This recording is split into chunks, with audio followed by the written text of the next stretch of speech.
Yeah, man, I'm excited to be here. You can hear me just fine, right? Yep. Cool. Awesome. Hey, everybody. Pete Vargas here. I'm so excited to be here with all of you guys, tens of thousands of people from across the world. And my goal right now for all of you is to help you understand how to communicate. How you communicate today looks different than even how you communicated 3 weeks ago. And I want to give you that framework today, whether you're on social, whether you're on a podcast, whether you're on a phone call, whether you're on your team meetings. I want to give you a framework today that I believe is going to help you serve and help a lot of people who need your help today. And I want to start by saying thank you. Thank you to Eric and Marina for having me here today. I don't take it lightly, but thank you to the industry. I know you don't know me, but when I was 19 years old, 19 years old, I had to figure out how to pay for my college education. I was broke. I was walking around campus. I just had a really bad crisis happen in my life. And I had made it on college campus, but I didn't know how I was going to continue to sustain college campus. And I'm grateful because network marketing, multi-level marketing got me through college. It's the reason I got through college. I wouldn't have gotten through college without it. I believe it's one of the greatest industries that exists because it gives the average human being on this planet the opportunity to start a business without hundreds of thousands of dollars. But like Tony said in his interview there, for a few $100s. And so what I want to do today is I want to help you understand, and this is my give back to the industry, I want to help you understand how to communicate. What I'm about to teach you, it's the same thing that we showed Dean Graziosi and Tony Robbins as we helped them build out their speaking team. It's the same thing that we shared with Grant Cardone and his team that made them license this content that I'm about to share with you. It's the same thing that we've shared with so many of the people that we work with, some of the biggest thought leaders on planet Earth, including Damon John, who was taking notes ferociously as we sat there and helped him understand how to communicate more powerfully. Those are all folks that we work with. And I'm excited to bring this to the tens of thousands of people today because I believe today, right now, is probably the greatest opportunity in the history of network marketing and multi-level marketing to be able to serve and help a lot of people. But you cannot do it the way that it's been done. Because I'm a part of the industry, I still continue to get recruited on occasion. And the conversation and the communication typically lives in one bucket. And there are 3 ways that you cannot communicate today. If you communicate in any of these 3 ways that I'm about to show you, it will actually do more damage than it does good. And so I want to help you understand how not to communicate with these 3 C's, but ultimately communicate with this C. And so what I want you to know is I shared this story with Eric and Marina, and what I shared with them is one of the things that we were able to do is Grant Cardone, we sat in Grant's office just like we got the chance to sit at Eric and Marina's house. And Grant's like, this content is amazing. Like, we want to license this. And so they licensed all of our digital resources and they licensed the workshop. And we were at the very first workshop. And I want you to see this because this is one of the deadly C's. I was at this workshop and there were about 30 people in the room, and me and the gentleman that Eric just talked about, Pat Quinn, said, all right, everybody go around and in 1 minute, introduce yourself. You got 1 minute. And so everybody started going. And while people are going, I'm seeing how powerful of a communicator they are. Because I'm going to give every one of you in the framework where in 3 minutes, you will have people asking you questions and wanting to know more about you and having you want to go deeper with them here in just a minute. But what happened in that day is people are going around, everybody's going around, and then one young lady gets up, and this is what she says. She said, what if I could show you an opportunity of how you could make more money and lose weight? And a lot of you right now are chuckling across the world because you're like, yeah, immediate red flag, immediate wall, immediate defense went up in that room. I didn't know it went up, but I felt it in myself. And I hadn't stopped anybody along any line that thus far. I hadn't stopped anybody. And I stopped her. And I felt like I wanted to coach her. And I didn't want to embarrass her. And I said, I can't remember her name, but I said, young lady, are you in a network marketing company? Are you in a multi-level marketing company? And she said, yeah. How did you know? How did I not know? That is the way that the majority of people try to recruit me and recruit the world. And immediately a wall goes up, the fence goes up, and red flags go up. And we began to reshape it and said, listen, I'm not. And then, by the way, I told her that. I said, a red flag went up and a wall went up and the defense went up right away. 29 other extremely successful business owners in that room, all of a sudden, and I didn't know they were going to do this, raised their hand and said, yeah, me too. A wall went up for me too. I was like, no, that's not what I wanted to do. That's not what I meant to do. My heart was to help coach her. So I said, guys, I want you to see the power of this framework that we're about to coach her in. And so I worked with her. Pat Quinn worked with her. I know you don't know Pat Quinn, but he's a part of our team. And a couple of hours later, we did a 90-minute masterclass with her and the people in the room. And then she came in front of stage later because everybody had to present their 2 to 3 minute talk. I think it was a 3-minute talk. And she started like this. She said, from the age of 5 years old until 12 years old, all I could remember was being bullied and abused for being a chunky little kid. And all my life, I tried to figure out all the things I could do to change that because it hurt bad. It really hurt. I remember when Billy did this to me when I was in second grade. I remember this story in sixth grade. I remember this story in ninth grade. And nothing worked. I was trying everything. And then she went on to continue to tell the story. And you could hear a pin drop in the room. And you felt goosebumps just like I have right now on my arm. You see, there are 3 deadly C's that I believe in the midst of what's going on in this C, meaning this crisis, that if you fall into these 3 C's, you might get some short-term wins, but it ain't going to be long-term success for you in the way that you communicate. So the 3 ways that I do not want any of you to communicate today, number 1 is what we corrected her on. And what was that? What was she doing? I call it the cheesy communication of network marketing. Eric knows this, Marina knows this. We're on a mission to stamp these 3 C's out, but especially the cheesy communication of network marketing. We are on a mission to stamp that out.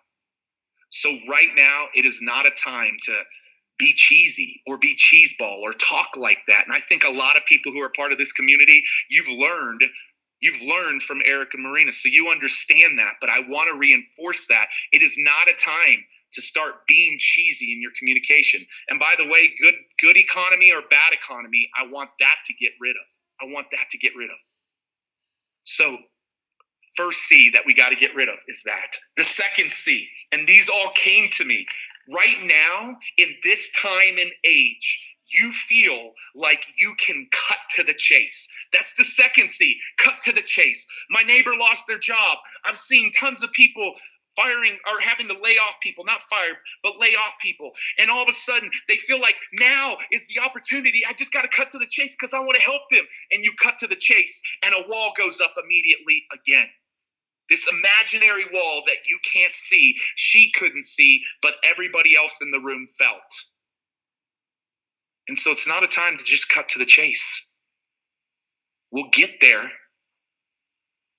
but we can't cut to the chase. That's the second C in this economy that you might be tempted to do. Hey, laid off? Let's talk. No. Laid off? That's why you should have been working at home. No. Laid off? Don't have a job? We can help. Let's be really cautious there. Let's be cautious there because that's the second C that maybe gets a little bit of short term, but it ain't going to have long term. And the third C, and this one is super important right now for you to understand.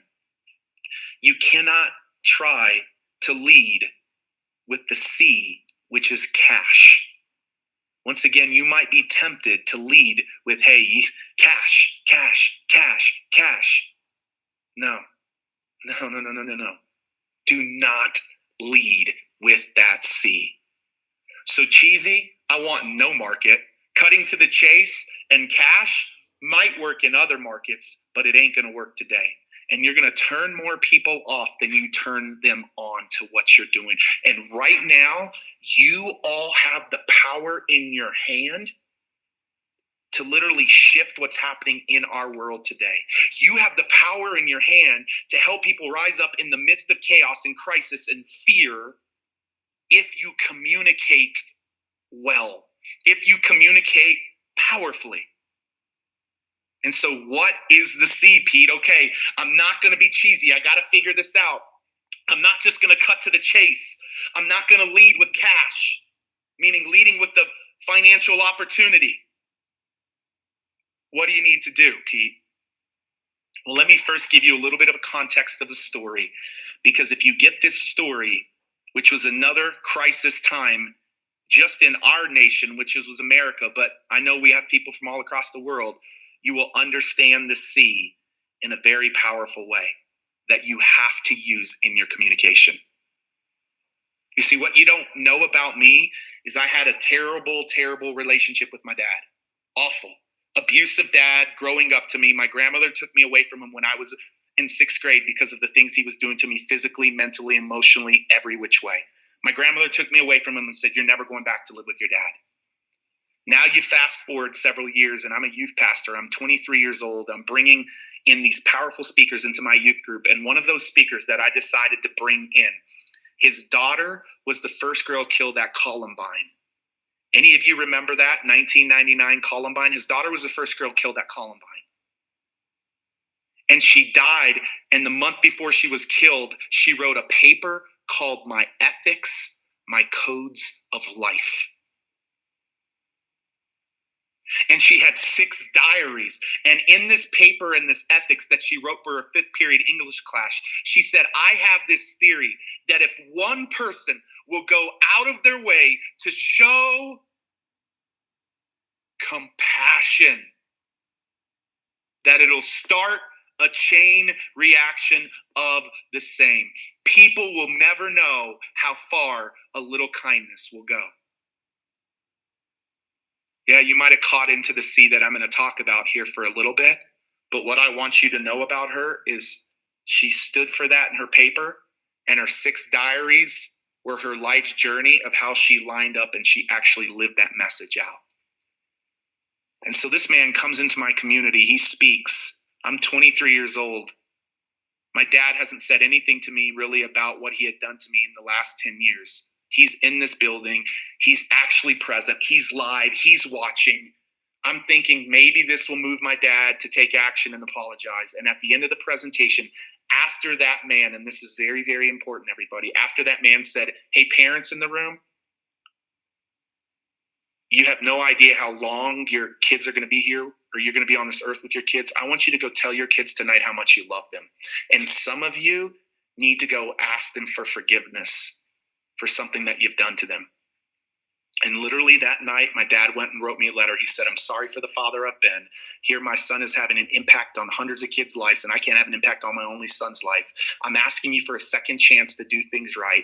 And he told me he loved me for the first time in over a decade. My wife and I were weeping and we were crying as we read this letter. He took the man up on his challenge and actually went out and did something about it, took action, because the man led with compassion. And he shared his daughter's story of compassion. And now for the first time in my dad's life, after lots of people trying to recruit him to make things right with me, finally, the very first time somebody led with compassion, my dad heard it and he took action.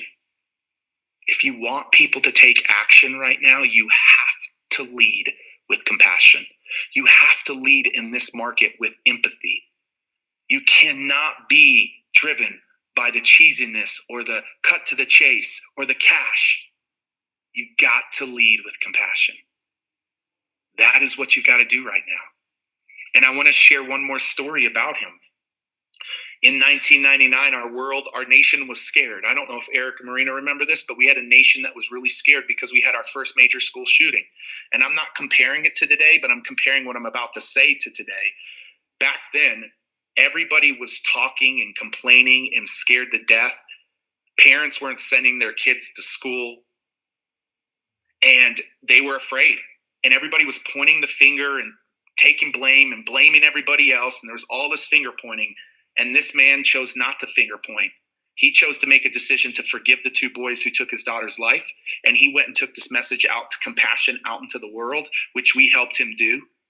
And literally, you fast forward several years, and they became the biggest school program in schools across the world, taking this idea of compassion out to the world. Right now, the way that you've got to lead in recruiting more people into your business, because listen, they need in your business. Like, I hope that these next 6 months are the biggest 6 months in the history of this industry. Now, I also hope that the world shifts and changes, but I believe all of the seeds that you plant in the course of the next 6 or 9 months for the rest of this year, leading with compassion, will set you up to be so successful. So successful. Right now, you've got a pace with them before you lead them into your company. What is pace? You got to pace with empathy and compassion right now, because people want to hear that you understand how they're feeling. They want to understand and know that you know what it's like right now to walk in their shoes. And so I want to give you a couple of practical things that you can do before I wind this down and bring Eric back here in just a second. I want to give you a couple of things that you can do. And so we have this proprietary process called the StoryBraid framework. And I'm only going to talk about one piece of the framework, which is the heart. I'm not going to talk about the rest of the framework. I'm just going to talk about the opening heart. Like right now, if you can lock and center in on the hearts of humans and lead that heart, lead with compassion, be the one who communicates with compassion, and you win that heart, they will be in your business. They will be a distributor. They will be a customer, more likely a distributor in today's markets, really. But you got to understand how to communicate. And so it starts by winning their heart. Let me give you a few practical things of how you communicate with compassion to lead and win over their heart. The first thing you have to do right now in this market is communicate in a way that helps people understand that you know what they're going through. Not about your business opportunity, not about your product. Like, man, the world is hurting. They're losing jobs. They're losing their finance. Like, you've got to make sure they understand that they can find themselves in you. Like, that you can connect with their heart immediately. Like, connect with their heart immediately by making sure you're actually real and transparent and compassionate and communicating in a way that helps them understand that you know what they're feeling. People don't care how much you know. They want to know that you care. Maya Angelou has an incredible quote that I love around that. They'll forget what you said. They'll forget what you did, but they'll never forget how you made them feel. And if you feel cheesy, if you feel cutting to the chase, and if you feel cash driven, they will pick up on that, and the wall and red flag will go up in their subconscious. You want to break that wall down? I'm giving you the power, and I'm trusting that you guys will do this in an authentic and sincere way. Is you've got to first connect with their heart by them understanding that you know what it's like to be walking in their shoes. Whether you're putting out content on social, you're recruiting people to come to some of your conference calls, like the messaging has to be that. The second thing you want to do with this heart, the second thing you want to do is now their guards are down a little bit because you've connected with them. People now are more open to having conversation And they don't want to see that you're this extraordinary person driving this amazing car, living in this incredible house, debt-free, set for life, semi-retired. That's not the conversation that's going to happen now. They want to know that you're ordinary and that you've walked in their shoes before. And you've got to know what their shoes are right now. Listen to the market right now of where it's at. I'm asking people, how do you feel right now? Like, what is your biggest concerns? I'm asking our community that, and they're telling me. And as they tell you and you listen, those are the words that you got to hear, because you've got to make sure that you relate, that you are ordinary, and that you've walked in their shoes before, that you've faced crisis before, that you've went through it before. And then, and only then, do they want to know that you're extraordinary and that you've gone somewhere that they want to go, but it was from some place of crisis or difficult times or hardship. Doesn't have to be a financial crisis. It could be a relational crisis. It could be a health crisis. It could be something that shifted it and turned it around. Once they know that you are ordinary, they then want to know that you've done something extraordinary, because that's ultimately where they want to be. But they don't want to be there until they know that you know what it's like to walk in their shoes today.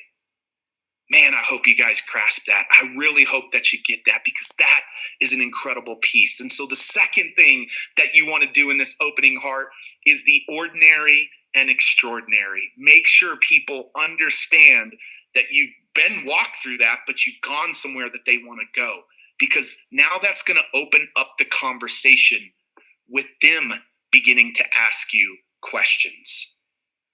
And the third and final thing that you want to do just in this opening heart, I'm not even talking about the head, the hands, the heart. I just wanted to bring you one nugget around the opening heart. One nugget around the opening heart. The last thing that you want to do in these times is do a little digging and ask yourself, what is my why right now? What is my why? What is my why? Like, what is my why? And here's the criticalness to this. You want other people to find themselves in your why.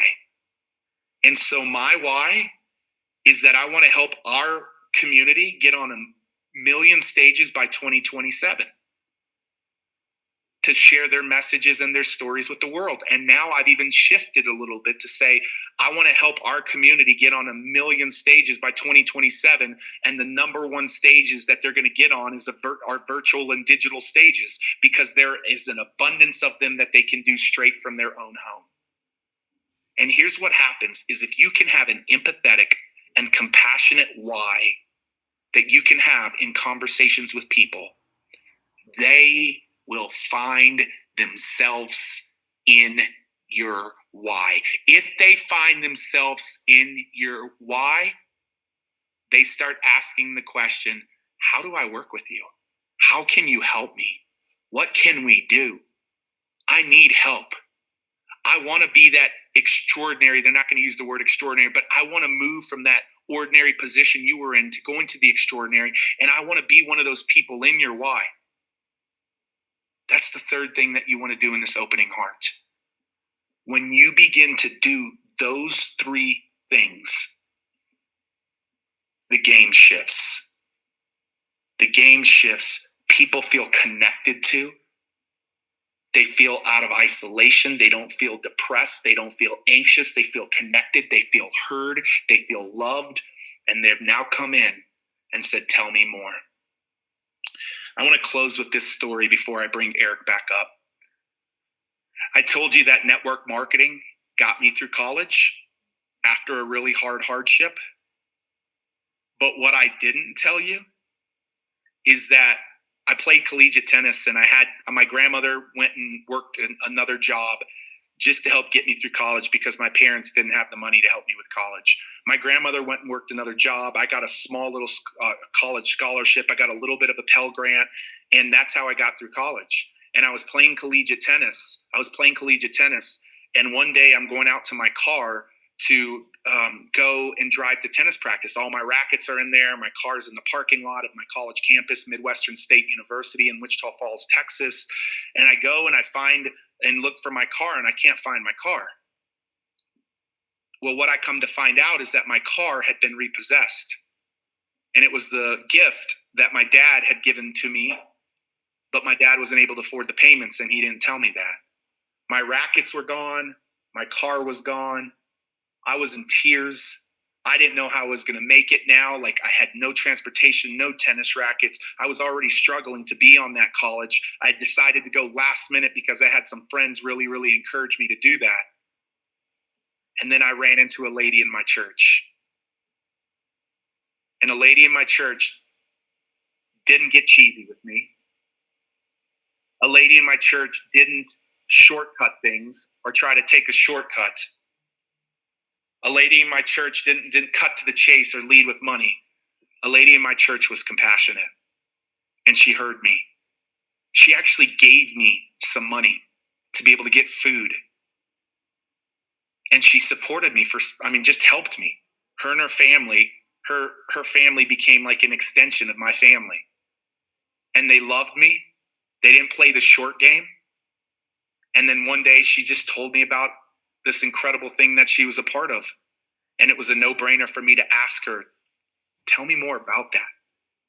Because as Les Brown would say, I was hungry. And that was the very first network marketing company that I ever got in. And I can remember it. I can remember the second one and the third one. And I can remember what network marketing did to get me through college because of someone not being cheesy, someone not cutting to the chase, someone not talking about all of the cash stuff that I could get, but someone leading with compassion.